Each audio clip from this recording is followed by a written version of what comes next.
contributions, is to go up to them like they did with you and say, would you like to be part of this? Would you like to help me? Would you like to join? And generally speaking, you should get a favorable response. But today, because of the cost of living and the issues affecting households, it's tough to get people to volunteer like they once did, I find to be the reality. Okay. Thank you. Aubrey, if you don't mind. So, first of all, I was in the Army too, in the Israeli Army, Captain Reserve, not reserves anymore, but at the time. But I think what I found, and that's kind of interesting, in every setup that I've been, there are always people who participate and people who don't. Even in Leonia, I see here quite a few people that I know who always participate. And then there are others who are good friends and are able to do things but are not doing it. So my feeling, and I was always involved, I don't know, I felt that if I care about something and I want it to be different, I should be the first to try to do this. And if it doesn't work out, it doesn't work out, but at least I tried. I didn't just sit there and complain. I like to sit and complain too, but at least I need to do something about it. So when I was doing my PhD at Cornell, I was head of the Student Association, and then I was in Leonia, I was in the Board of Education. We felt something had to be done, so 4 of us ran, and I stayed for 12 years and became president. And then in the university, we felt that we needed to do something, so I said, all right, so I'll be the head of the Senate. So we worked on that, and when that was over, and I was department chair, I felt that I needed to, if I thought that something should change and I'm able to contribute to that, at least I should do it first, and not just sit there and complain. And the same thing about the council. When the Democratic Committee asked me, why do I want to run?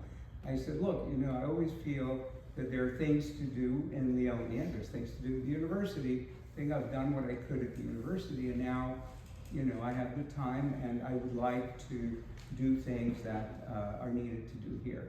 So that's always been the case. I've always been involved in something. In the synagogues too, say, oh, it's not going well. All right, let me join and we'll see what we can do. So that's the other stuff you want to talk about later, right? And I'm going to come back to your Israeli background too, because I actually was reading from Dan Senor. I don't know if you read his last book, anybody. Not the one he wrote, Startup Nation, but he wrote one like in 2023, which I just started, which has some interesting, unique insights, but I'm going to come back to that. But let me get to Vito, and if you have anything that you'd like to contribute here as well. Sure, so... and since we were short on your bio. Oh, no worries, no worries. I can fill the time. So I guess my personal volunteer experience started when I was 15.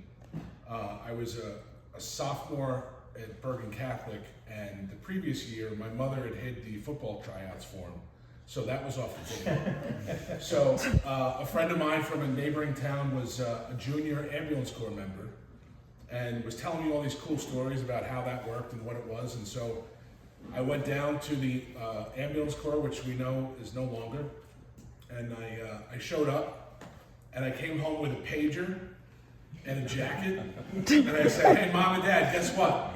And it was like just this incredible experience as a 15-year-old. You had to be 16 to be an EMT, and so I graduated EMT school about a month after I turned 16. And it was just a magnificent experience as a young teenager to be exposed to that kind of leadership and civic duty. Volunteering comes in all shapes and sizes, but getting up at 3 in the morning and like riding my bike down to the ambulance corps and getting on an ambulance and responding to emergencies was a totally different experience that I could ever have gotten anywhere else. And then after a few years at the ambulance corps, I made the controversial move across the park to the fire department. And so I became a firefighter there. Another incredible experience. Fantastic people along the whole way. And when we talk about volunteerism and dedication, I think those volunteer organizations are so underappreciated because of the degree in which they're called upon. But I came from a service background in my household. If you know my father, he's the great recruiter for the Knights and other things in church. And so I think participating at that level led me to have a really unique understanding of the hands-on type of stuff that goes on behind the scenes and so forth. But the one thing that I'll share, and I'm certain we'll touch on it later, is I feel like there's been a lack of opportunity for such engagement over the last number of years. And you know, going down, if I think back on that experience of going to the ambulance corps, they're like, hey, we need volunteers. This kid's willing to sign him up before his parents say no, or whatever that was, right? But there was this welcoming and open environment. And I haven't seen that in quite some time, notwithstanding the fire department. But just in general terms in society, I feel like there's a little more gatekeeping than there is welcoming. And so I hope that we can touch on that, and maybe that's part of the conversation. Great. If not, we'll get to it. But thank